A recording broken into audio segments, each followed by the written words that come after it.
বলেছেন উযকুরুল্লাহ যিকরান কাসীরা, হে ইমানদারেরা তোমরা বেশি বেশি আল্লাহর জিকির করো।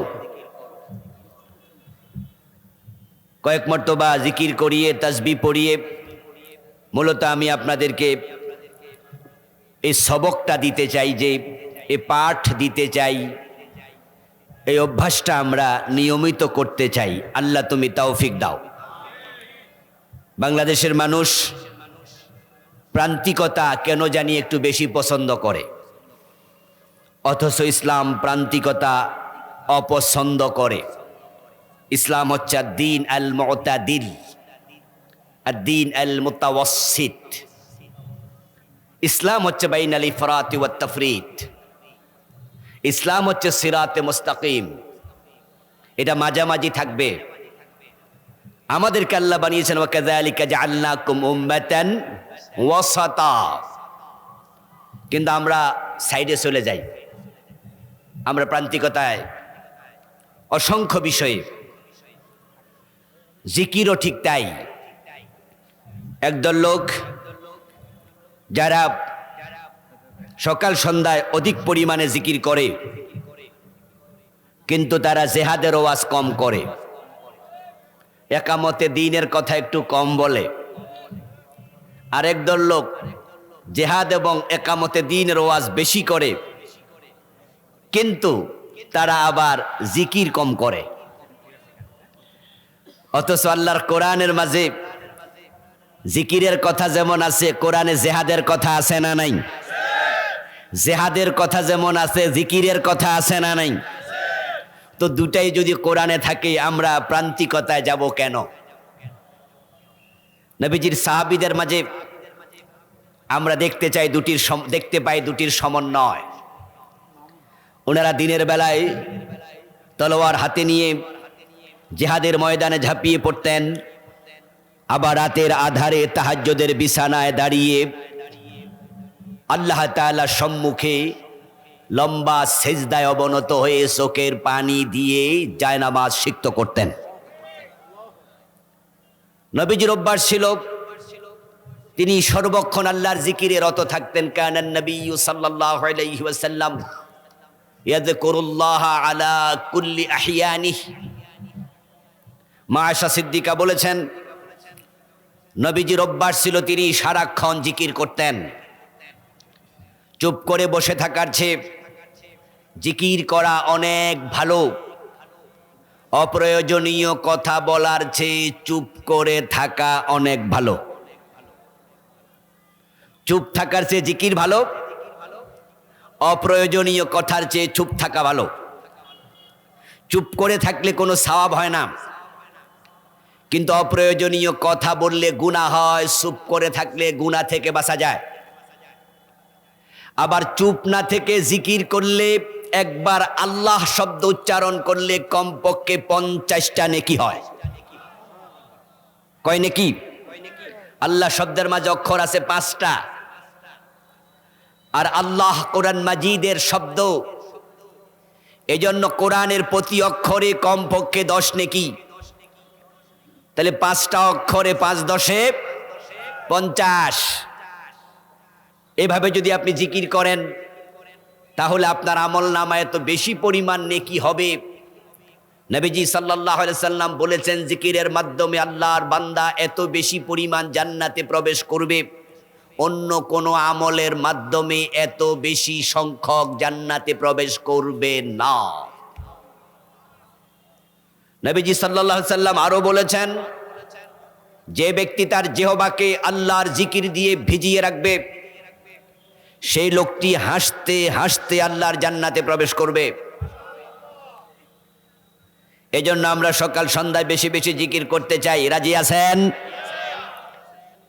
ইনশাআল্লাহ। সম্মানিত ভাইরা, আমি আপনাদের সম্মুখে পবিত্র কোরআন মাজিদ থেকে সূরাতুশ শূরা এর 13 নম্বর আয়াতে কারিমা তেলাওয়াত করেছি। নবীজি সাল্লাল্লাহু আলাইহি ওয়াসাল্লামের পবিত্র মুখনিসৃত সহিহ বুখারীতে উদ্ধৃত ছোট্ট একটি হাদিস পাঠ করেছি।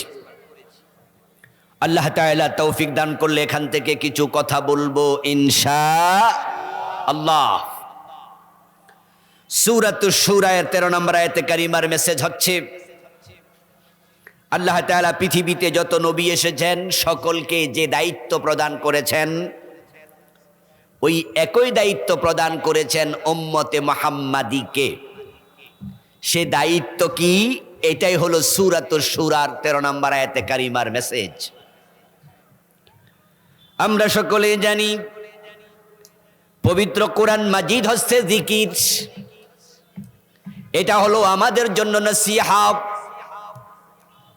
এর মাঝে প্রতিটি শব্দ বিশ্ব মানবতার জন্য দারুণ উপকারী। তাই কোরআন মাজিদের আলোচ্য বিষয় হলো মানুষ। তাই কোরআন নাজিল শুরু হয়েছে ইনসান দিয়ে। আবার কোরআন মাজিদের শেষ সূরা ও নাস, এটাও ইনসান দিয়ে শেষ। ইকরা বিসমি রাব্বিকাল্লাযী খালাক, খালাকাল ইনসানা মিন আলাক। আল্লাহ কোরআন মাজিদ নাজিল শুরু করলেন ইনসানের উল্লেখ করে। আবার কোরআন মাজিদের শেষ সূরা সূরাতুন নাস, এ নাস যেই কথা ইনসান, সেই কথা নাস মানি মানুষ, ইনসান মানি মানুষ। এ কোরআন মাজিদে যা আছে সব আল্লাহ তাআলা মানুষকে কেন্দ্র করে নাজিল করেছেন। কিসে মানুষের কল্যাণ, কিসে মানুষের অকল্যাণ, এটাই হলো কোরআনের প্রতিপাদ্য আলোচ্য বিষয়। এখন সূরাতুশ শূরা, ওই সূরার 13 নম্বর আয়াতের আলোচ্য বিষয় হলো মানুষের দায়িত্ব কি, আল্লাহ নবীদেরকে কি দায়িত্ব দিলেন, এবং আমরা যারা উম্মতে মুহাম্মাদী, আল্লাহর সৃষ্টি শ্রেষ্ঠ মাখলুক মানুষ, আমাদের দায়িত্ব কি। যদি কোনো ব্যক্তি তার নিজের দায়িত্ব সম্পর্কে অবচেতন থাকে, অসচেতন থাকে, তাহলে সে দায়িত্ব পালনে ব্যর্থ হবে। আর যখন কেউ দায়িত্ব পালনে ব্যর্থ হয়, তখন তাকে মানুষ আর সফল মানুষ বলে না। ব্যর্থতাকে ইংরেজিতে বলে ফেইলিউর, ফেইল। সফলতাকে বলে সাকসেস, পাস। এখন আপনি আপনার দায়িত্ব কি যদি সেটাই না জানেন, তা আপনি সফল হবেন কেমনে? আর যেই মানুষ সফল হবে না, ওই মানুষ আল্লাহর জান্নাত পাবে না। কারণ আল্লাহর জান্নাত পাওয়ার নাম হলো চূড়ান্ত সফলতা। তাই সফলতার সাথে তার দায়িত্বের সঙ্গে ওতপ্রোত ভাব, এ দুটি ওতপ্রোত জড়িত। আপনি শিক্ষকতায় পেশায় যান, তাহলে যে সাবজেক্ট আপনি পড়াবেন প্রস্তুতি নেন, ভালো পড়ান, তাহলে ছাত্ররা বলবে উনি একজন ভালো শিক্ষক। কিন্তু ক্লাসে আপনি প্রস্তুতি নিয়ে যান না, ভালো পড়ান না, ছাত্রের প্রশ্নের জবাব দিতে পারেন না, বরং পড়াইতে গিয়ে আপনি কঠিন শব্দগুলো এড়ায়া যান, অথবা জিজ্ঞাসা করলে ছাত্ররা ভুল উত্তর দেন, তাহলে পাবলিকের মাঝে, মাদ্রাসার মাঝে, প্রতিষ্ঠানে আপনার ব্যাপারে সবাই জানবে উনি ভালো শিক্ষক নয়। তো আল্লাহ তাআলা সকল নবীকে যে দায়িত্ব দিলেন, সে দায়িত্ব দিলেন উম্মতে মুহাম্মাদীকে। দায়িত্বটা যদি নাই জানেন, এ দায়িত্ব পালনে ব্যর্থ হওয়ার সম্ভাবনা আছে না নাই? আমি সেটাই জানাতে চাই।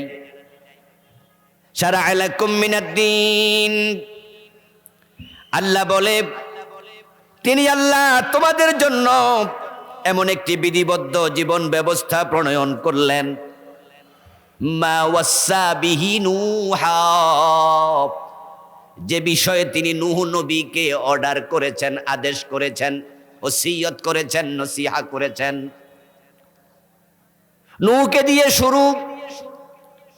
এর কারণ হচ্ছে নূহ আলাইহিস সালাম হলেন এই পৃথিবীতে আল্লাহর প্রথম রাসূল। হযরত আদম আলাইহিস সালাম হলেন আল্লাহর প্রথম নবী। নূহ আলাইহিস সালাম কিতাব প্রাপ্ত নবী, এজন্য তিনি হলেন জমিনে আল্লাহর প্রথম রাসূল।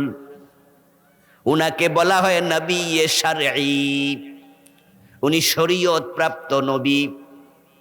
এর আগে আদম এবং শীষ আলাইহিমাস সালাম, এ দুজন ছিলেন আল্লাহর নবী, তবে উনারা শরীয়ত প্রাপ্ত নয়।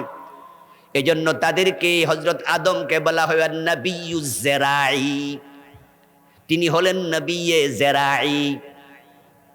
নবিয়ে জেরাই মানে হলো সেই নবী, যেই নবী জীবন উপকরণ সম্পর্কে মানুষকে শিক্ষা দেয়, পাঠ দেয়, কিভাবে রান্না করতে হয়, কিভাবে ধান গম চাষ করতে হয়, কিভাবে ফসল উৎপাদন করতে হয়, কিভাবে মুরগি জবাই করে খেতে হয়, কিভাবে গরুর গোশত রান্না করতে হয়। জীবন ধারণের জন্য যা দরকার আল্লাহ আদম নবীর মাধ্যমে পৃথিবীর মানুষকে সবার আগে শিখাইছে, কারণ তার আগে পৃথিবীতে কোনো মানুষ ছিল না। তিনি শুধু তাওহীদের দাওয়াত দিয়েছেন, শরীয়তের দাওয়াত তিনি কার কাছে দেবেন, কারণ তখন তো কোনো মানুষই নাই। কিন্তু হযরত নূহ আলাইহিস সালাম থেকে আল্লাহ শরীয়তের বিধান নাজিল শুরু করলেন। এখন আল্লাহ বলে মা ওয়াসা বিহি নূহা,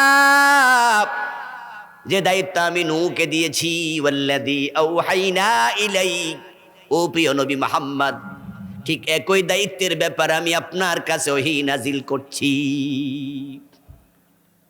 ওয়া মা ওয়াসাইনা বিহি ইব্রাহিম, এবং এই বিষয়ে আমি নবী ইব্রাহিমকে বলেছি। ওয়া ঈসা ওয়া মূসা, আমি নবী মূসাকে বলেছি। ওয়া ঈসা, এবং নবী ঈসাকে আমি বলেছি। এখানে আল্লাহ তাআলা পাঁচজন নবীর আলোচনা করলেন, হযরত নূহ, হযরত ইব্রাহিম, হযরত মূসা, হযরত ঈসা এবং মুহাম্মাদুর রাসূলুল্লাহ ওয়াল্লাযী আওহাইনা ইলাইকা। হযরত নূহকে দিয়ে শুরু, নবী মুহাম্মদকে দিয়ে শেষ। এর মাঝে কি বোঝা গেল? এর মাঝে বোঝা গেল মাঝখানে যত নবী আছে, একজন নবী দায়িত্বের বাহিরে আর নেই। এজন্য বাংলা একটা কথা আছে, বাস, বাস মানে আর লাগবে না, এনাফ। আমরা বলি না, হয়েছে হয়েছে, বাস বাস বাস বাস। এই বাস শব্দ আমি জানি না বাংলায় কেডা আবিষ্কার করলো, তবে শব্দের মাঝে পুরা কোরআন ঢুকে গেছে। বিসমিল্লাহর বা দিয়ে শুরু, মিনাল জিন্নাতি ওয়ান নাসের সিন দিয়া শেষ। তো কোরআনের প্রথম অক্ষর বিসমিল্লাহ যদি আমরা খুলি, শুরুতে পাই বিসমিল্লাহ, পাইনি? সূরা ফাতিহা শুরুতে এর উপরে আলহামদুলিল্লাহর উপরে কি আছে? বিসমিল্লাহ প্রতিটা সূরার অংশ। এখন বিসমিল্লাহর প্রথম অক্ষর বা। মিনাল জিন্নাতি ওয়ান নাস বলে কোরআন শেষ, শেষ অক্ষর সিন। তো প্রথম অক্ষর আর শেষ অক্ষর নিলে কি হয়? শ্রোতারা কথা কয় না কেন? কি হয়? বাস মানে এনাফ। আল্লাহ তাআলা নূহ নবীকে দিয়ে শুরু করলেন, প্রিয় নবী মুহাম্মদ সাল্লাল্লাহু আলাইহি সাল্লামকে দিয়ে শেষ করলেন। তো মাঝখানে আর কেউ বাদ পড়বে না, সব ঢুকে গেছে। কোরআন হচ্ছে একটি মুলাক্কাস কিতাব, এটা একটি সংক্ষিপ্ত কিতাব। এখানে আয়াত সংখ্যা মাত্র ৬২০০ কত? ৩৬। যদিও বাংলাদেশে ৬৬৬৬ বেশি বহুল প্রচারিত কথা। মাত্র ৬২৩৬ আয়াত কোরআনে, আর হাদিস সংখ্যা হলো ১০ লাখের বেশি। সুবহানাল্লাহ বলেন। তো কোরআন তো ছোট কিতাব, মাত্র ৬০০০ আয়াত। আবার একই আয়াত বারবার আছে এমন সূরাও। ফাবিআইয়ি আলাই রাব্বিকুমা তুকাযযিবান, সূরার রহমানে এই এক আয়াত আইছে ৩১ বার। তো কোরআনের আয়াতে হলো ৬২৩৬, আবার এক আয়াত বারবার বারবার আছে। এগুলো যদি আপনি বাদ দিয়া দেন তাহলে কয়টার আয়াত পাবেন? সে তুলনায় হাদিস অনেক ব্যাপক, হাদিস ১০ লাখের বেশি। তাই তো কোরআনে কম আলোচনা, মাত্র ২৫ জন নবীর নাম কোরআনে এসেছে। কয়জন নবী? অথচ নবীর সংখ্যা কি ২৫? ২৫০০, ২৫,০০০। কত নবী, কত রাসূল, মাত্র 25 জনের নাম আল্লাহ কোরআনে বলেছেন, বাকিদের নাম বলেন নাই। তবে আমি যে আয়াত পড়লাম এখানে বড় বড় 5 জনের কথা বলে ফেললেন। শরীয়ত যেই নবীকে দিয়ে শুরু তিনি হলেন নূহ, শরীয়ত যেই নবীকে দিয়ে শেষ তিনি মুহাম্মাদুর রাসূলুল্লাহ সাল্লাল্লাহু আলাইহি ওয়াসাল্লাম। আল্লাহ এবার বলতেছেন, শোনো, শারা আলাকুম মিনাদ্দিন, আমি এই নবী সবাইকে যে দায়িত্ব দিয়েছি উম্মতে মুহাম্মাদি, সেই দায়িত্ব আমি তোমাদেরকে দিলাম। শারা আলাকুম, তোমরা, কুম মানে তোমরা, আমরা, উম্মতে মুহাম্মাদি তোমাদের জন্য দায়িত্ব আমি স্পেশালি দিলাম। বিধিবদ্ধ বিধান তোমাদের জন্য আমি প্রণয়ন করলাম। এবার তিনি কয়েকজন নবীর নাম বলে সে দায়িত্বটা এবার বলতেছেন। দায়িত্বটা বলার আগে আমি আপনাদের সাথে একটু কথা বলতে চাই, জয়েন করুন আমার সাথে, কথার জবাব দিন। সব নবীর দায়িত্ব যেটা, আমাদের দায়িত্ব সেটা। আওয়াজ দিয়ে বলুন তো, দায়িত্বটা হালকা নাকি ওজনওয়ালা, সাধারণ না গুরুত্বপূর্ণ? আল্লাহর যত নবী দুনিয়া আসছে সবার দায়িত্ব যাহা, উম্মতে মুহাম্মাদির দায়িত্ব তাহা। এর কারণ হলো এই উম্মতের পরে আর কোনো উম্মত নেই। ও ভাই আমার, আমরা সব উম্মতের শেষ। আবার আমাদেরকে আল্লাহ তাআলা বললেন, কুনতুম খায়রা উম্মাহ, যত উম্মত পৃথিবীতে এসেছে তোমরা সব উম্মতের মাঝে সর্বশ্রেষ্ঠ, তোমরা সবার সেরা। এবার বলুন তো, যে সেরা হয়, যে বড় হয়, ওর দায়িত্ব কম হয় না বেশি হয়? এজন্য আমাদের দায়িত্ব খুবই গুরুতর, অনেক বড় দায়িত্ব। এখন যার দায়িত্ব যত বড় তার সম্মান তত বেশি, আবার যদি দায়িত্ব অবহেলা হয় শাস্তিও হবে তত বেশি। তাই মানুষকে আল্লাহ সম্মানিত করেছেন, করে তিনি কোরআনে বলছেন, উলাইকা হুম খায়রুল বারিয়া, মানুষ হলো সৃষ্টির মাঝে সেরা। তাই ওয়ালাকাদ কাররামনা বনি আদম, আল্লাহ বলে সৃষ্টির সেরা বানায়া আমি আদম সন্তানকে বড় সম্মানিত করেছি। নবীজি বলছেন, আদম সন্তান যখন আল্লাহর দ্বীন শিখার জন্য ঘর থেকে বের হয়, ইন্নাল মালাইকাতা লা তাদাউ আজনিহাতাহা, তখন আল্লাহর ফেরেশতারা তাদের পাখাগুলো আদম সন্তানের পায়ের নিচে বিছায়া তাদেরকে সম্মান দেখায়। আপনি সৃষ্টির মাঝে সেরা, তাই সম্মান ফেরেশতার চেয়ে বেশি। কিন্তু আবার যেই মানুষ দায়িত্ব পালন করবে না তাদের ব্যাপারে সূরা বাইয়িনাতে আল্লাহ বলছেন, উলাইকা হুম শাররুল বারিয়া, তারা হয়ে যাবে সৃষ্টির মাঝে সবচেয়ে নিকৃষ্ট। আরেক আয়াতে বলছেন, সুম্মা রাদাদনাহু আসফালা সাফিলিন, আমি কিছু মানুষকে সব সৃষ্টির মাঝে সবার নিচে ফেলে দিয়েছি। আমি ভূমিকা আসলাম, এখন ভূমিকায় শেষ করে আমি মূল পর্বে প্রবেশ করছি। আপনারা সর্বশ্রেষ্ঠ উম্মত, আপনারা সৃষ্টির মাঝে সেরা মাখলুক। এবার দায়িত্ব পালন করার জন্য প্রস্তুতি নেওয়া দরকার আছে না নাই? বলেছি শুরুতে যে শিক্ষক দায়িত্ব পালন করে না, প্রস্তুতি না নিয়ে ক্লাসে ঢোকে, বদনাম হয়। তার ব্যাপারে সব স্টুডেন্ট শিক্ষকরা জানে উনি খারাপ টিচার। যেই মানুষগুলো দায়িত্ব পালন করবে না, আল্লাহর ফেরেশতাদেরকে আল্লাহ জানাইয়া দেবেন এ ভালো মাখলুক না, ভালো মানুষ না, ও খারাপ। আর যারা খারাপ হবে তাদেরকে আল্লাহর ফেরেশতারা যেদিন জান কবজ করতে আসবে সেদিন হাতে করে জাহান্নামের চাবুক নিয়ে আসবে। ওয়ালাউ তারাব ইয ইয়াতাওয়াফাল্লাযীনা কাফারুল মালাইকাতু ইয়াদরিবুনা উজুহাহুম ওয়া আদবারাহুম ওয়া যুকু আযাবাল হারিক। আল্লাহ বলে, প্রিয় নবী, যদি আপনি দেখতেন যখন কাফের, মুশরিক, ফুজ্জার, ফাসিক এই জালেমগুলোর মৃত্যু দেওয়ার সময় ফেরেশতা হাজির হয়, ফেরেশতা তার জান কবজের আগে কিভাবে তার চেহারার মাঝে, পিঠের মাঝে জাহান্নামের চাবুক দিয়ে পিটাতে থাকে।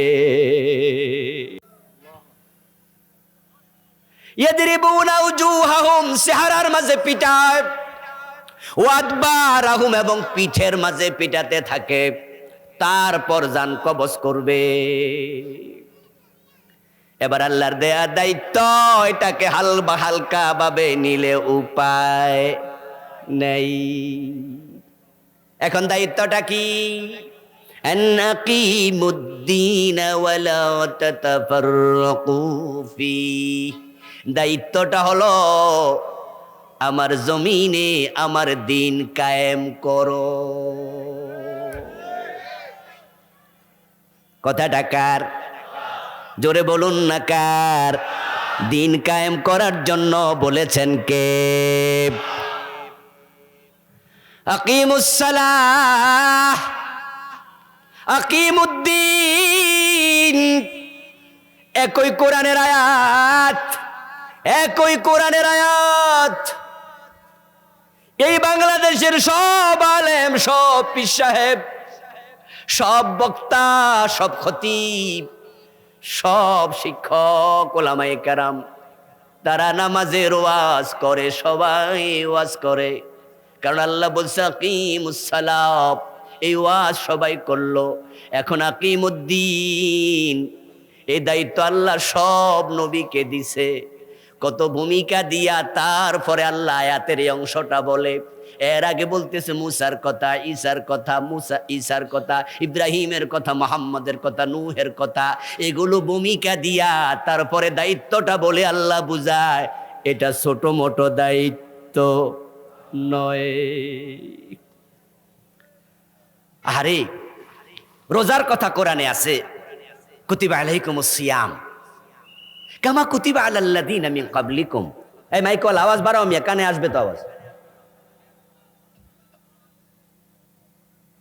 আমার কানে আওয়াজ আসতেছে না। এখানে একটা আওয়াজ দেয়, আমার কানে একটা আওয়াজ, এইটাই ছাড়ো, এটা ছাড়ো। আমার বন্ধু বলছিলাম, দেখেন রোজার আয়াত, এটা আপনাদের মুখস্থ আয়াত, কামা কুতিবা আলাল্লাযীনা মিন ক্বাবলিকুম। আল্লাহ ইসমাইলি ভাবে বলে দিলেন তোমাদের উপর রোজা ফরজ, যেমন আগে ফরজ করছি।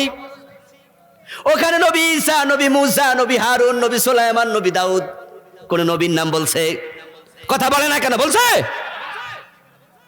ইসমাইলি ভাবে বলে দিলেন আগেকার যেমন উম্মতের উপর ফরজ, তোমাদের উপরও ফরজ। দেখেন কোন ভূমিকা আল্লাহ দেন নাই। আকিমুস সালাহ, কোরআনে বারবার বলেছে আকিমুনাস সালাহ, আকামুস সালাহ, আকিমুস সালাহ, বিভিন্ন স্টাইলে বলেছেন, কিন্তু আল্লাহ কোন নবীর নাম যুক্ত করে নামাজ কায়েম করো বলেন নাই। হজের ভাবেও বলেন নাই, হজের ব্যাপারেও বলেন নাই। কিন্তু দিন কায়েমের ব্যাপারে 5 জন নবীর আলোচনা আনলেন। বুঝতে হবে এখানে আলাদা কোনো গুরুত্ব আছে। তো সব আলেম আকিমুস সালাহর ওয়াজ করে, আকিমুদ্দিনের ওয়াজ কোথায় গেল? এই দেশে যদি আপনি 100টা মাহফিলে যান, আজকে আমি বলে গেলাম 100টা মাহফিলে আপনি যাবেন গনে গনে। আজ থেকে প্রয়োজনে গণা শুরু করবেন, সাথে বই রাখবেন, নোটবুক লিখবেন, আলোচনার বিষয়বস্তু দেখবেন শুধু ইসলামী আন্দোলনের দায়িত্বশীল বক্তা ছাড়া, ইসলামী আন্দোলনের ওয়াজ ছাড়া, মুফাসসির ছাড়া একামতে দ্বীনের ওয়াজ এই দেশ অন্যরা করেই না।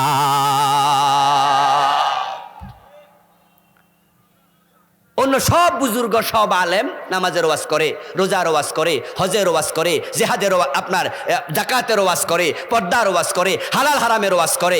একামতে দ্বীনের ওয়াজ ইসলামী আন্দোলনের লোক ছাড়া আর কাউকে করতে শুনবেন না। তাহলে নবী ঈসা, নবী মুসা, নবী হারুন, নবী ইব্রাহিম, নবী সুলাইমান, নবী দাউদ, যত নবী আছে, বোঝা গেল যে একামতে দিনের ওয়াজ সকল নবী করছে। যেহেতু আল্লাহ সব নবীকে এখানে ঢুকাই দিলেন, তারপরে দিন কায়েমের কথা বললেন। আপনাদের কাছে একটু জিজ্ঞাসা করবো, আপনারা জবাব দিয়েন, ইনসাফ করে দিয়েন, চুপ থাকেন না। আকিমুস সালাত বলেছেন কে? একটু জোরে বলেন না কে? আকিমুদ্দিন বলেছেন কে? আপনি এক ওয়াজ করবেন আর এক ওয়াজ ছাড়বেন, প্রমাণ হবে আফাতুমিনুনা বিবাদিল কিতাবি ওয়া তাকফুরুনা বিবাদ। কিছু মানুষের চরিত্র আল্লাহ তাআলা নিজে বর্ণনা করলেন। এমন কিছু মানুষ থাকবে, তোমরা কি কোরআনের কিছু মানবা, কিছু বাদ দিবা? এই প্রশ্নের ভিতরে আল্লাহ বুঝাতে চায় এই চরিত্রের মানুষ জমিনে আছে এবং থাকবে। বলবেন যে না, আমরা দিন কায়েম তো বাদ দেই নাই, তো বাদ না দিলে ওয়াজ করেন না কেন? আর দিন কায়েম যে লাগবে, সূরা শুরা 13 নম্বর আয়াতে আছে। এটা শুধু আবুল কালাম আজাদ বাশাররা পড়ে না, আমরাও পড়ি, আমরাও জানি। তো বাশাররা কইলে আমনে কোন না কেন? এবার আস্তে করে কইব, ঝামেলা আছে, কারণ এই কথা কইতে গেলে জেলে যাওয়া লাগে। ওরা পোলাপান মানুষ, ওরা ফারে, সাহস আছে, আমরা এত সাহস? আরে দিন কায়েমের কথা যে আল্লাহ কোরআনে কইছে, না কোন হুজুরে জানে না? সব হুজুরি জানে। তোনার মাহফিলে গেলে আপনি জিকিরের ওয়াজ শুনলেন, জিকিরের ওয়াজ আমিও আজকে করেছি শুরুতে। সকাল সন্ধ্যা জিকির করো, এটা হলো নফল। আল্লাহ তাআলার সকল আদেশ ফরজের জন্য আসে নাই। আমর আদেশ অনেকগুলো অর্থে ব্যবহৃত হয়, কোনোটা মুবাহ, কোনোটা সুন্নাহ, কোনোটা জাওয়াজ, কোনোটা ফরজ, কোনোটা উজুব।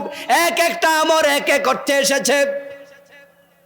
তুযকুরুল্লাহ যিকরান কাসীরা ওয়া সাব্বিহুহু বুকরাতাও ওয়া আসীলা। এই আদেশ হলো নফলের জন্য।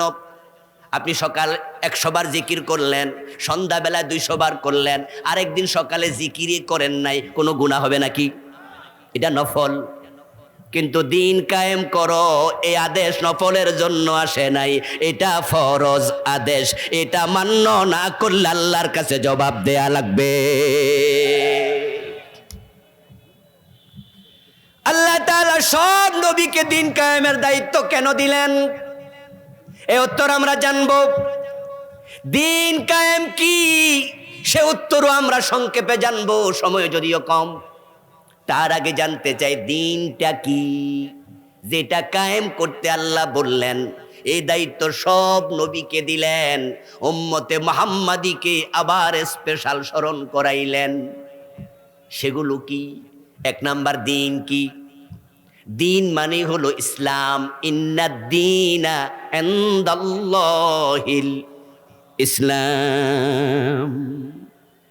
আল্লাহর কাছে দিন শুধুমাত্র একটা, আওয়াজ দিয়ে বলুন সেটার নাম কি? তাহলে দিন যেটা, ইসলামও সেটা। আল্লাহর কাছে দিন আছে একটা, সেটা ইসলাম। ইসলাম ছাড়া আল্লাহর কাছে গ্রহণযোগ্য কোনো দিন আর। এজন্য আল্লাহ বলেন, মাইয়াবতাগি গায়রাল ইসলামি দীনা ফালাই ইউকবালা মিনহু। যে ব্যক্তি ইসলাম ছাড়া অন্য কোনো দিন তালাশ করে, সেটা তার পক্ষ থেকে কবুল করা হবে।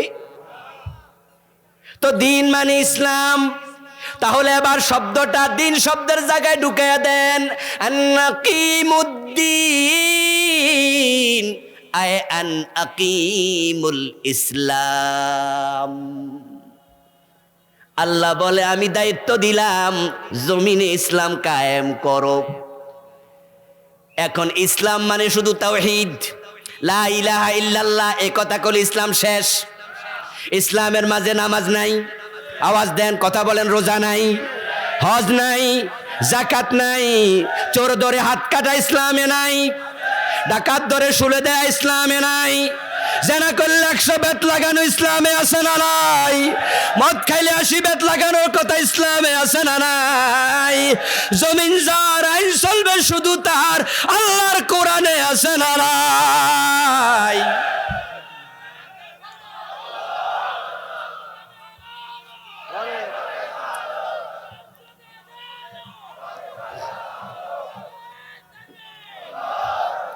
আল্লাহ তাআলা কোরআন মাজিদে বললেন আলা লাহুল খালকু ওয়াল আমর, সাবধান, সৃষ্টি যার আইন চলবে শুধুই।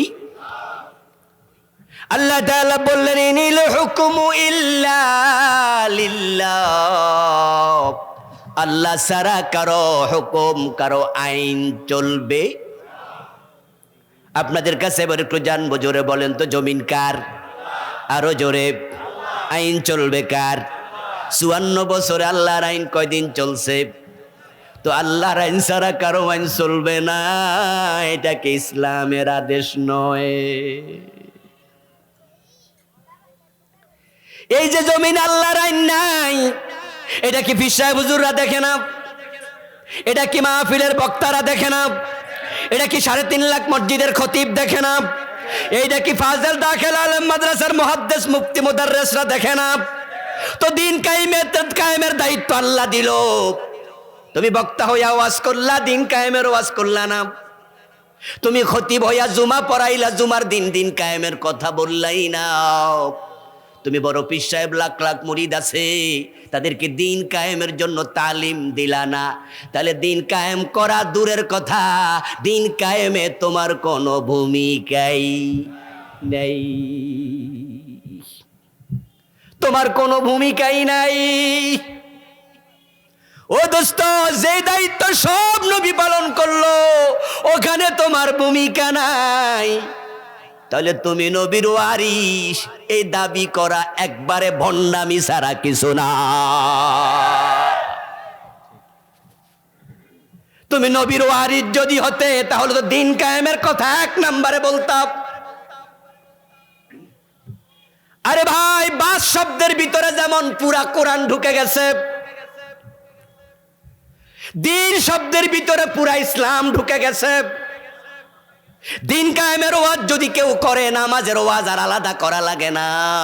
কারণ যেই দেশে দিন কায়েম হয়ে যাবে, ওই দেশের সংসদে নামাজ পড়ার বিধান পাশ হবে। আজান হলে দোকান বন্ধ করে সবাই নামাজে যাওয়া লাগবে। আজান হলে ব্যবসা বন্ধ করে দাও, এমন আদেশ আল্লাহর কোরআনে আছে না নাই? বাংলাদেশে আইন চলে তো। বাইতুল মুকাররম মসজিদে যায়া দেখবেন দুপুর বেলায়, আসরের সময়, মাগরিবের সময় দোতলায় নামাজ চলে, নিচতলায় মসজিদ মার্কেটে বেচা কেনা চলে।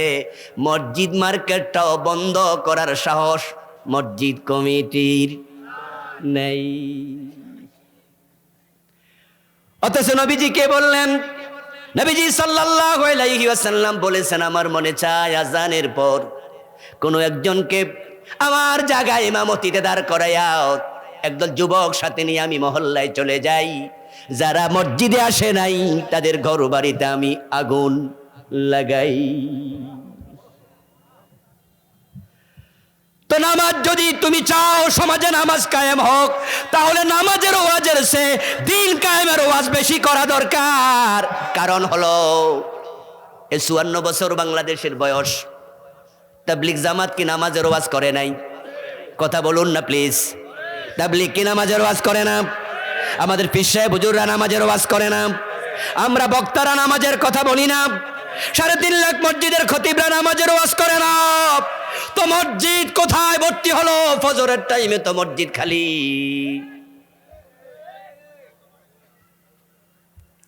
নামাজের সময় মসজিদের পাশে চা দোকানে বসে বসে বিড়ি টানে আর সিনেমা দেখে টেলিভিশনে, এমন দোকান বাংলাদেশে আছে না নাই? তো দিন যদি কায়েম থাকতো, মসজিদের পাশের দোকানে বইয়া নামাজের টাইমে টেলিভিশনে সিনেমা দেখার সাহস কেউ দেখাতো না। ও দোস্ত, দিন যদি কায়েম হয়ে যায়, পর্দার ওয়াজ আলাদা করা লাগবে না, কোনো প্রয়োজনই হবে না। কারণ সংসদ ভবনে আইন পাশ হয়েছে, ইফটিজিং করলে 6 মাস জেল। যদি কোনো যুবক, কোনো সুন্দরী মেয়ে অথবা যে কোনো কালারের যুবতীকে শীষ দেয়, চোখ টিপ দেয়, ওর না ধরে টান দেয়, তাহলে মেয়ে যদি মামলা করে 6 মাস জেল হবে, 1 বছর জেল হবে, আরো বেশি জেল হবে। এই যে ইফটিজিং এর আইন পাশ হয়ে গেল, যদি একইভাবে সংসদে আমাদের নেতারা বলতো বুকে ওর না দিয়ে না হাঁটলে ওই মেয়েকে 6 মাস জেল দেয়া হবে, তাহলে বেপরদা মেয়ে রাস্তায় বের হবে না।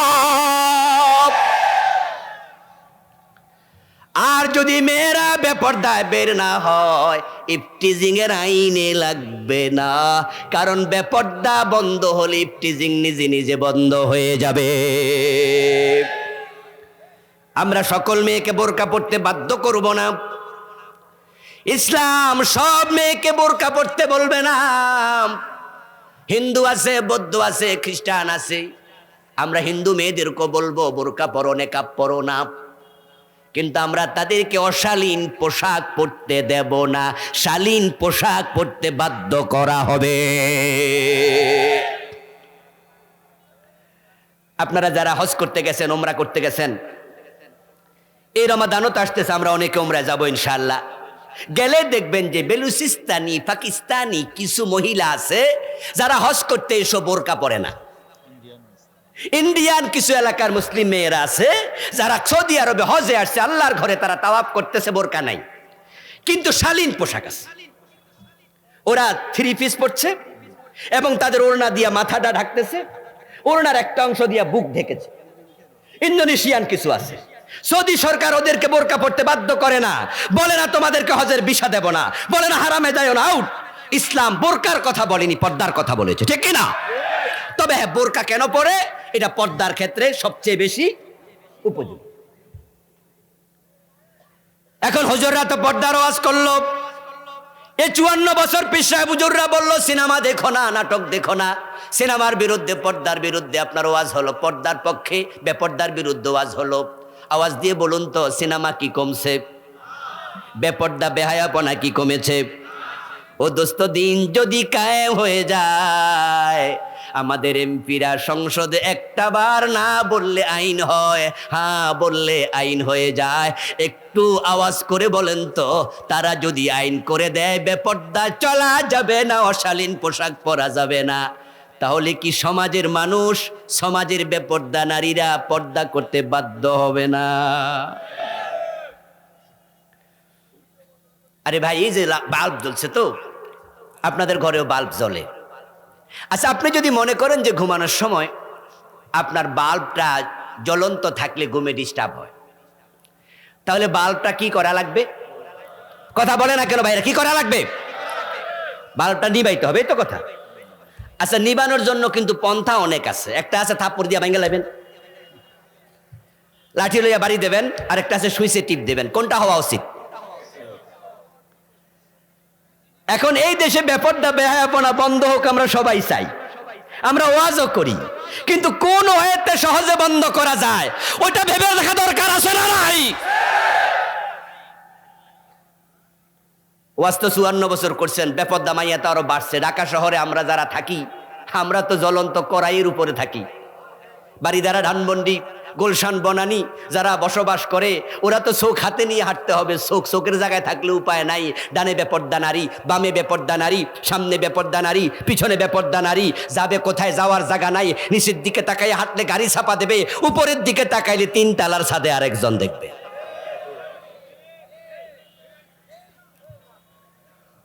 এখন যদি আপনি চান বেপর্দা বেহায়াপনা বন্ধ হোক, এবার আওয়াজ দিয়ে বলুন তো, দিন কায়েম দরকার আছে না নাই?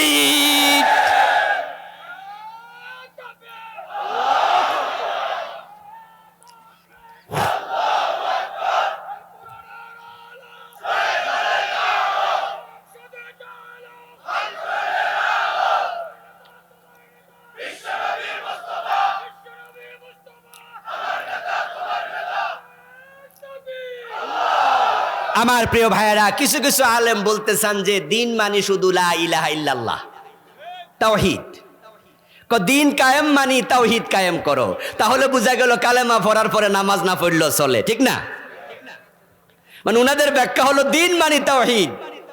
তাহলে কেউ যদি তাওহীদ গ্রহণ করে নামাজ কালাম আপনার আর লাগবে না, রোজা লাগবে না, বলে না না না, আমরা বলি না লাগবে লাগবে। তো যদি লাগে শুধু তাওহীদকে দিন বলবা কেন? দিন হচ্ছে ইসলাম, আর ইসলাম হচ্ছে কমপ্লিট কোড অফ লাইফ।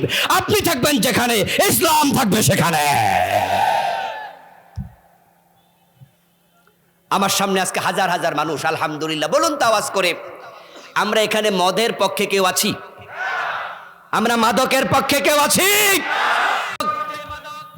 আমাদের যুব সমাজকে শেষ করে দিচ্ছে। 54 বছর বাংলাদেশ, আজ পর্যন্ত মাদকের বিরুদ্ধে তারা কার্যকর কোনো পদক্ষেপই নেয় নাই। বরং মাদকের যাতনায় কত পরিবার ঘুমরে কাঁদে, তার হিসাবও আমরা রাখি না। দোস্ত, আমরা তো মদ খাই না, আমাদের সন্তানরা মাদক সেবী না, আলহামদুলিল্লাহ। এই জন্য তার যাতনা আমরা বুঝি না। কি যে ব্যথা বিষে, বুঝি বেশে কিসে, কবু আসে বিষে দংশে নিজারে। যার পরিবারে একটা মাদক সেবী সন্তান আছে, ওই পরিবারের লোকেরা বোঝে একটা ছেলে পুরা ফ্যামিলিকে জাহান্নাম বানায়া সারে। মায়ের গলার স্বর্ণ নিয়ে বেচালায়, বউয়ের কানের দুল নিয়ে বেচালায়, বাবার মানি ব্যাগ হারাইয়া যায়, দামি মোবাইলটা ঘরে থাকে না। এবং মাদক সেবীর এত বড় জালেম যে টাকা না দিলে বাবার গায়ে হাত তোলে, মায়ের গায়ে হাত তোলে, এমন আছে না নাই? ওই ক্লাস 9-এ 10-এ পড়ুয়া ঐশী তার সবচেয়ে বড় প্রমাণ যে ঐশী তার মা বাবা দুজনকে নিজ হাতে খুন করেছে শুধু মাদক সেবনে বাধা দেওয়ার কারণে। আচ্ছা, বাংলাদেশে কোনো পীর সাহেব মদের পক্ষে আছে? কোনো আলেম, কোনো বুজুর্গ আপনারা পক্ষে আছেন? তাহলে মদের বিরুদ্ধে ওয়াজ তো 54 বছর হলো। মদ তো দিন দিন বাড়তেছে। আগে শুধু ফেন্সিডিলের খবর শুনতাম, এখন কত নতুন নতুন নাম। বর্তমানে সবচেয়ে বড় প্রাদুর্ভাব চলছে ইয়াবা। ইয়াবা যুব সমাজকে শেষ করে দিচ্ছে। এখন হুজুরদের ওয়াজতে মদ বন্ধ হলো না। দিন যদি কায়েম হয়ে যায়, আরে আনাকিমুদ্দিন, আল্লাহর জন্য দায়িত্বটা আমাদেরকে দিছে। ওয়াজ দিয়ে মদ বন্ধ হবে না, কারণ ওয়াজ করে কি লাভ? এই যে আমার সামনে লাখ লাখ হাজার হাজার মানুষ, এখানে 10 লাখ মুসল্লি যদি থাকতো, তারপরে এখানে মদখোর 10 জনও পাওয়া যাবে না। কারণ যারা মদ খায় তারা ওয়াজে আসে না, যারা ওয়াজে আসে তারা মদ। তো এখানে ওয়াজ করে লাভটা কি? জ্বর উঠছে যার, ট্যাবলেট দরকার তার, ঠিক না? তো এখানে ওয়াজ করে কি হবে? হ্যাঁ, আপনারা ভবিষ্যতে মদ হয়তো খাবেন না, কিন্তু যারা খায় তারা তো ওয়াজে আসলো না। এজন্য যদি ওয়াজ দিয়া মদ বন্ধ হতো, হযরত ওমর নিজের ছেলেকে 80 বেত লাগাতেন না। 10 মিনিট ওয়াজ করলে আবু শাহমা হেদায়াত হয়ে যেত। আওয়াজ দিয়ে বলুন তো, হযরত ওমর রাদিয়াল্লাহু তাআলা আনহু আবু শাহমাকে ওয়াজ করছে না 80 বেত লাগাইছে? আমরাও বলি আমাদেরকে ইসলামের পক্ষে ভোট দিয়া সংসদে পাঠাও। এই জাফর মজুমদারের মতো লোকেরা, মোল্লা নাজিম ভাইয়ের মতো লোকেরা, ওরা যদি সংসদে নেতা হয়ে ঢোকে, আমি বলবো বাংলাদেশকে মাদক মুক্ত করতে 6 মাসও লাগবে না। ওরা 54 বছরে পারে নাই, দিন কায়েম হলে 6 মাসও লাগবে না। কেন লাগবে না? এবার একটু সংক্ষেপে বলি, শুনুন। আল্লাহর বড় দয়া, এই 56,000 বর্গ মাইলের বাংলাদেশের সীমানায় 1 বোতল ফেন্সিডিল তৈরি। যত ফেন্সিডিল কোত্থেকে আসে? ইন্ডিয়া, ঠিক না? বাংলাদেশের সীমানায় 1 পিস ইয়াবা তৈরি হয় না। যত ইয়াবা সব মায়ানমার থেকে আসে। বাংলাদেশে যত হেরোইন আছে, 1 টুকরো হেরোইন, 1 ফোঁটা হেরোইনের একটা দানা বাংলাদেশে তৈরি হয় না, সব বিদেশ থেকে আসে। তো মাদকের যদি 99% বিদেশ থেকে আসে, এটা বন্ধ করা তো কোনো ব্যাপার না। শুধু বর্ডারকে স্ট্রং করো, 6 মাস লাগবে না, 1 মাসে মাদক বন্ধ হয়ে যাবে। আমরা বিজিবিকে বলে দেব, আমরা আমাদের র্যাবকে, আমাদের সেনাবাহিনীকে বলে দেব, 1 বোতল ফেন্সিডিল ইন্ডিয়া থেকে আসবে না। যে এলাকায় দিয়ে আসবে, ইনভেস্টিগেশনের পর ধরা পড়বে, ওই এলাকায় দায়িত্ব দায়িত্বশীল পুলিশের লোক, বিজিবির লোক, সেনাবাহিনীর লোক, তার চাকরি থাকবে না, বরখাস্ত করে ফেলা হবে। আমরা নেভিকে বলে দেব কোনো জাহাজে করে মদ ঢুকবে না। আমরা এয়ারফোর্সকে বলে দেব আকাশপথে মাদক আসবে না। যদি স্ট্রংলি সেটাকে ট্যাকেল দেয়া যায়, 1 মাসে মাদক থাকবে না। তারপরও যারা চুরি চোট্টামি করে মাদক খাবে, আমরা 80 বেতের আইন চালু করে দেব, পিঠের চামড়া থাকবে না, তারের মতো সোজা হয়ে যাবে।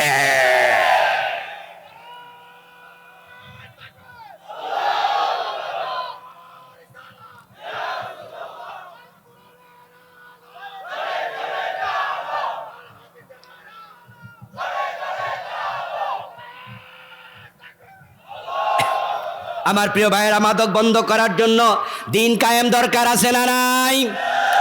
ওয়াজ দিয়ে হবে না, আইন লাগবে। আপনারা আমরা কি আইন বানাতে পারি? আমরা আওয়াজ করলে কি আইন হয়? এখানে আমরা বললি কি মদ বন্ধ হবে? যারা কথা বললে আইন হবে, সেখানে এমন লোক পাঠানো দরকার আছে না নাই? আমরা আগামীর সংসদকে কোরআনের সংসদ বানাতে চাই। আমার বন্ধু, দিন যদি কায়েম হয়ে যায়, চুরি থাকবে না, ডাকাতি থাকবে না। অর্ধ পৃথিবীর সম্রাট ওমর গাছতলা একা একা ঘুমাতেন, বডিগার্ডের কোনো প্রয়োজন ছিল না। এই জন্য আল্লাহ দিন কায়েম করতে বলছে। দিন কায়েম মানে ইসলাম কায়েম। আচ্ছা, চোর ধরে হাত কাটো, এই যে আল্লাহর একটা বিধান, ইসলামের একটা অংশ, এটা কি নফল অংশ না ফরজ অংশ? আওয়াজ দেন, আওয়াজ দেন। আরে ভাই, ফরজ আপনার জন্য ফরজ না, এমপির জন্য ফরজ না, হাকিমের জন্য ফরজ। এই মাসলা ফরে যান, আগে উত্তর দেন। চোর ধরে হাত কাটা নফল না ফরজ? নবীজি বলেছেন, আমার মেয়ে ফাতেমা চুরি করলে আমি ফাতেমার হাত কেটে দেব। তাহলে বোঝা গেল চোর ধরে হাত কাটা ফরজ। বাংলাদেশে 54 বছরে ফরজ বিধান কি একদিন চলেছে? তো নামাজ পড়া কি, রোজা রাখা কি, চোর ধরে হাত কাটা কি? তো আপনি ওই নামাজ রোজার ওয়াজ করলেন, চোর ধরে হাত কাটার ওয়াজ কোথায় গেল? প্রতিটা মিম্বার থেকে চোর ধরে হাত কাটার ওয়াজ আসা দরকার আছে না নাই? প্রতিটা মাহফিল থেকে ওয়াজ আসা দরকার আছে না নাই?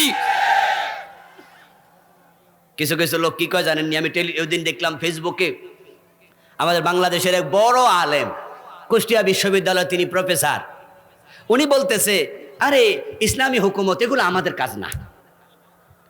কয় আল্লাহর আইন কয়, এগুলো রাখেন তো রাখেন, এগুলো আমাদের কাজ না। নাউজুবিল্লাহ মিন যালিক। ওই আলেমকে আমি তাওবা পরে নতুন করে কালেমা পড়ার দাওয়াত দিচ্ছি, কারণ তিনি আল্লাহর বিধানকে সরাসরি ইনকার করেছেন। আকিমুদ্দিন, এর অধীনে প্রতিটা মানুষ রয়েছে। শারাআ লাকুম মিনাদ-দ্বীন আন আকিমুদ্দিন ইন্নাদ-দ্বীনা ইনদাল্লাহিল ইসলাম। সব শব্দ দিন এখানে সব জায়গায় একই অর্থে। চালাক মানুষ আপনি, কি চালাকি করলেন?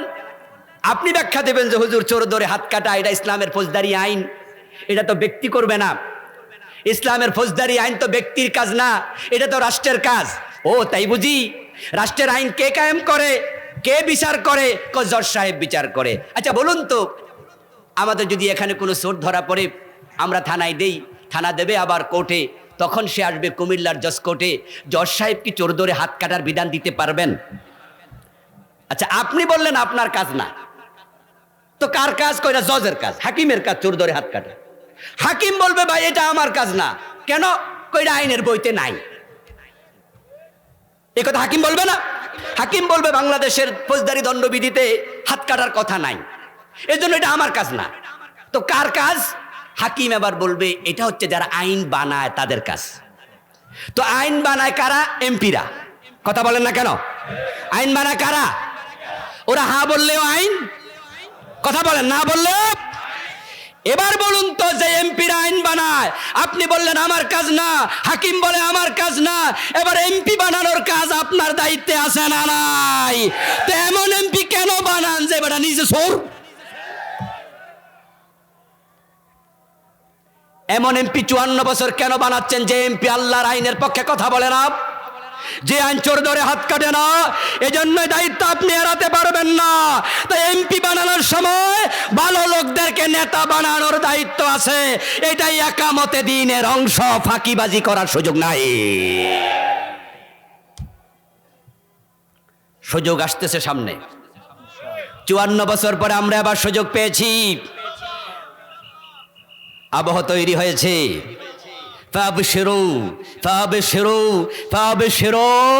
অতঃপর সুসংবাদ গ্রহণ করো মুসলমান।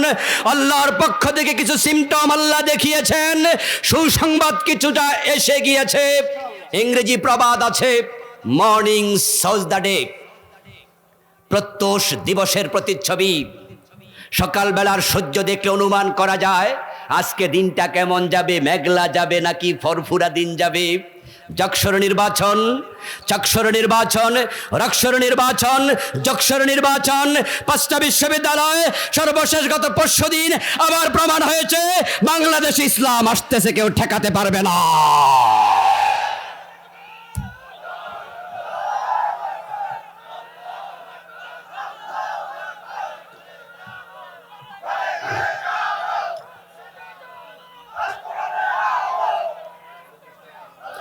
আমার ভাইয়েরা, বিশ্ববিদ্যালয়ের ছেলেরা মেয়েরা, আমি অবাক হয়েছি যে মেয়েটা বোরকা পরে না, ওড়না পরে না, মাথায় চুল পর্যন্ত খোলা, ওই মেয়েরা বলতেছে এবার আমরা ইসলামের পক্ষে আছি। আবহাওয়া আল্লাহ তৈরি করে দেন। আল্লাহ ইউআইজিদু দীনাহু বিরাজুলিন ফাজির। নবীজির হাদিস, আল্লাহ কখনো কখনো তার দ্বীনকে পাপাচারীর মাধ্যমেও সাহায্য করে। যেমন ডক্টর ইউনূস নামাজি লোক, আমি এটা জানি না। তিনি ইসলামকে প্র্যাকটিস করেন, আমি এটাও জানি না। বরং তার 5 ওয়াক্ত নামাজ নিয়ে আমি সন্দেহ প্রকাশ করি। তিনি আদৌ কোরআন তেলাওয়াত করতে পারেন কিনা তা নিয়ে আমি সন্দেহ প্রকাশ করি। কিন্তু আজকের এই সময়ে তিনি আমাদের দেশের প্রধান। আল্লাহ তাকে দিয়ে আমরা ইসলাম ওনাদেরকে সাহায্য করছে। সে যদি রাষ্ট্রপ্রধান না থাকতো, আমরা দাড়ি টুপিওয়ালারা বাংলাদেশে থাকতে পারতাম না। আপনারা জুলাই আন্দোলনের মাধ্যমে যে পেশিস্ট সরকারকে দেশ থেকে পালাতে বাধ্য করেছেন, উনি বাংলাদেশ থেকে পালাইয়া কোথায় গেছে? কথা বলতে হবে, কোথায় গেছে? ইন্ডিয়ার শক্তি বাংলাদেশের চেয়ে কম না বেশি? ওখানে শ্বশুর বাড়িতে বসে আপনাদের বিরুদ্ধে ষড়যন্ত্র করতেছে না? শ্বশুর বাড়ি কিন্তু আমি বলিনি, এটা বলেছে সাবেক পররাষ্ট্রমন্ত্রী। তিনি বলেছেন ইন্ডিয়ার সাথে বাংলাদেশের স্বামী স্ত্রীর সম্পর্ক। তো কেডা স্বামী কেডা স্ত্রী আমরা আগে বুঝি না, এখন তো বুঝছি যে বউ কার বাড়িতে গেছে? স্বামীর বাড়িতে। এবং সেখানে বসে তিনি যে ষড়যন্ত্র করছে ইন্ডিয়াকে সাথে নিয়ে, ইউনূস মিয়ার মতো লোক যদি চেয়ারে না থাকতো, এক থাপ্পড়ে সরাইয়া উল্টা আবার অ্যাকশন শুরু করে দিত। কয়দিন আগে এক সাক্ষাৎকার দেখলাম আপনার ফেসবুকে, একটা রিক্সাওয়ালাকে একজন সাংবাদিক, তো এখন ঘরে ঘরে, কারণ যার হাতে মোবাইল আছে সেই কি এখন তো সংবাদ পাঠকের সে সংবাদদাতা বেশি, সংবাদ গ্রহীতার সেও সংবাদ যারা শোনে, আমাদের সে সংবাদদাতার অভাব নাই। মোবাইলওয়ালা না জানি ওই যে ইউটিউবারওয়ালা জিজ্ঞাসা করতেছে রিক্সাওয়ালারে, আগামীবার তুমি কারে ভোট দিবা? রিক্সাওয়ালা বলতেছে অমুক দল, একটা ইসলামী দল যেটা সবচেয়ে বড়, ওটার নাম বললো, আমি অমুক দলকে ভোট দেবো। রিক্সাওয়ালাকে আবার জিজ্ঞাসা করতেছে, আমি কিন্তু তোমারে চিনি, তুমি কিন্তু গাঁজা খাও। রিক্সাওয়ালা বলতেছে এবার হাসতে হাসতে, কথা ঠিক, আমি গাঁজা খাই, তো গাঁজা খাইয়া তুমি ইসলামী দলে ভোট দিবা? সুবহানাল্লাহ। রিক্সাওয়ালা বলতেছে আমিও চাই মদ গাঁজা ছাড়তে, কিন্তু পারি না, সঙ্গ দোষে নষ্ট হইয়া যায়। আমিও চাই গাঁজা বন্ধ হইয়া যাক, তাহলে খাইতে আর পামু না। ওরা ক্ষমতা আসলে গাঁজা মদ থাকবে না।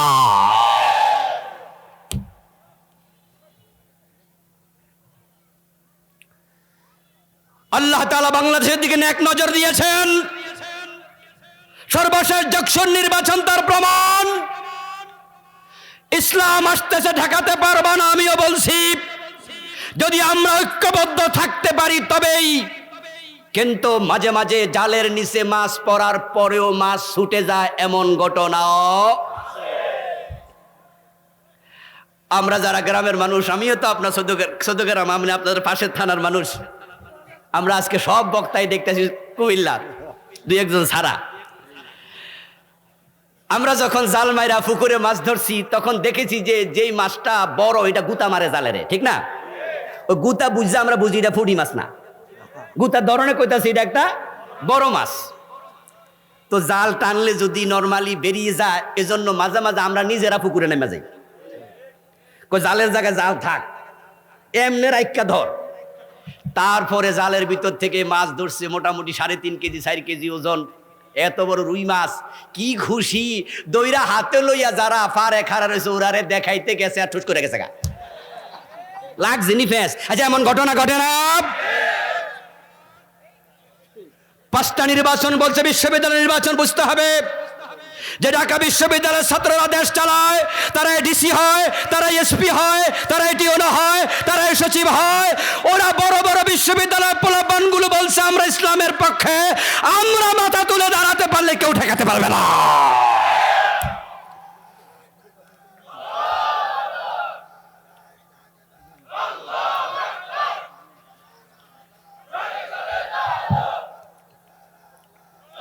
আমার প্রিয় ভাইরা, সময় আছে আর 10 মিনিট। আমাকে 10 মিনিট বাড়াইয়া দেওয়া হয়েছে। প্রথমে বলছিল 7টা 10, এখন কয় 7টা 20। এই 10 মিনিট বলবো, সময় যেহেতু কম তাড়াহুড়া করছি। এখন যে বড় মাছটাও মাঝে মাঝে ছুটে যায়, শুধুমাত্র যে বেটা ধরছে তার অসতর্কতার কারণে। আমরা যারা ইসলামকে ভালোবাসি, পীর সাহেবরা ইসলামকে ভালোবাসে, তারা পালকিতে চড়ে দাওয়াত দিয়েছে। এই পীর সাহেবরা ঘোড়ার পিঠে চড়ে দাওয়াত দিয়েছে, পায়ে হেঁটে দাওয়াত দিয়েছে। ওই পীর সাহেবদের দাওয়াতের কারণে বাংলাদেশ ইসলামী রাষ্ট্র, মুসলিম রাষ্ট্র। এ শাহজালাল, এ শাহ মাকদুম, এ খানজাহান আলী, এ চরমনাই, এ সরসিনা, এ মোকরাব, এ ধামতি, আমি ধামতির ছাত্র। ওয়াজ শুনে কেউ বুঝতে পারে আমি পীর বিরোধী কথা বলেছি না। আমি অনেকের উদাহরণ দিয়েছি, শুধু পীর সাহেবের গায়ে যেন না লাগে। আমি জানি এই দেশে ইসলাম কায়েমের পক্ষে পীর সাহেবদের ভূমিকা লাগবেই, তারা আছে। চরমনার পীর সাহেব তো সবচেয়ে ভালো ভূমিকা রাখছে, ঠিক না? আমরা অন্য পীর সাহেবদেরকে বলবো চরমনার মতো আপনারা শুরু করে দেন। ইসলামের পক্ষে সবাই দাঁড়ালে আলেমরা এক হলে জালেমরা লেজ তুলে পালিয়ে যাবে।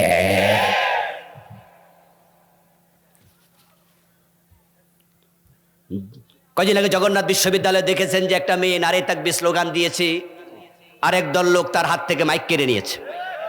যারা দেখেছেন তারা ইয়েস বলেন, দেখেছেন? হ্যাঁ বলুন।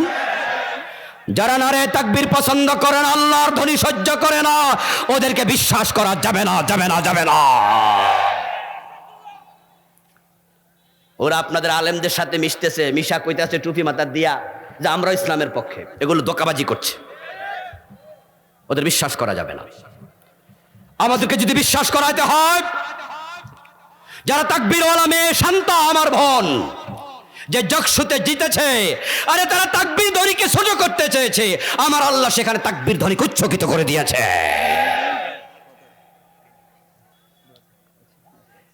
আমরা পীর সাহেবরা এক হয়ে যাব, বক্তারা এক হয়ে যাব, আলেমরা এক হয়ে যাব। আমরা জমিনে কার দিন কায়েম করতে চাই? আওয়াজ দিয়ে বলুন, কার দিন? আল্লাহর দিন কায়েমের ব্যাপারে কি দলাদলি করা যাবে?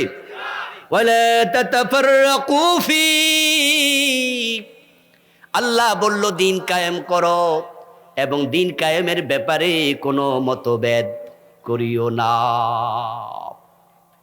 তাহলে আজকের ওয়াজ শোনার পরে আল্লাহর জমিন, আল্লাহর ইসলাম কায়েমের ব্যাপারে যারা দ্বিমত করবেন তারা এই আয়াতের হুকুম লঙ্ঘনকারী।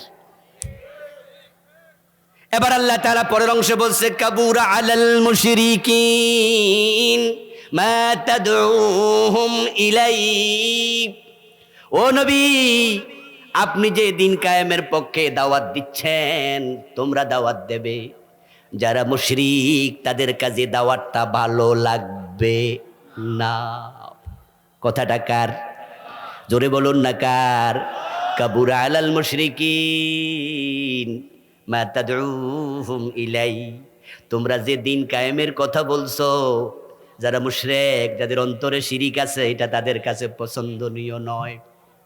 এবার আজকে যে ওয়াজ আমি করলাম, এখানে কার অন্তরে কি আছে আমরা কেউ জানি না, কিন্তু যার কাছে মনে হয়েছে হুজুরের রাজনীতির ওয়াজ করতেছে, হুজুরটা বালানা, আপনার কাছে দিন কায়েমের ওয়াজ ভালো লাগে না, এই আয়াত প্রমাণ করে আপনার অন্তরে শিরিক আছে।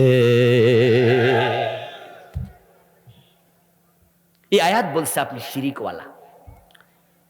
এবং দিন বিজয়ের জন্য সূরা সফের যে আয়াত আল্লাহ তাআলা বলছে হুয়াল্লাযী আরসালা রাসূলাহু বিল হুদা ওয়া দীনিল হাক্কি লিইয়ুযহিরাহু আলাদ-দীনি কুল্লিহি ওয়ালাউ কারিহাল মুশরিকুন, ওখানেও আল্লাহ বলছে ও নবী আপনি দিন বিজয়ের জন্য কাজ করেন, এই দায়িত্ব দিয়ে আপনারে পাঠাইছি, তবে যারা মুশরিক তারা দিন বিজয় সহ্য করবে না।